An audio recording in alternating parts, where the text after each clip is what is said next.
ఎన్నాళ్ళు ఈ మూగ భావాలు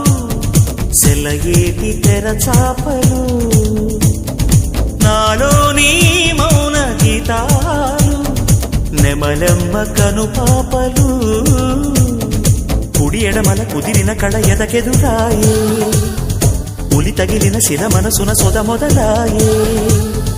ఈ సప్తవర్ణాల నా స్వప్న రాగాల పాటల్లో ప్రథమాక్షరి ఇది ప్రాణాల పంచాక్షరి ఏ కొమ్మక కొమ్మ కొంగొత్త రాగం తీసిందిలే కోయిల సుమగీతాల సన్నాయిలా ఏ పువ్వు కా పువ్వు నీ పూజ కోసం పూసిందిలే దివ్వెలా నీ పాదాలకే మూవలా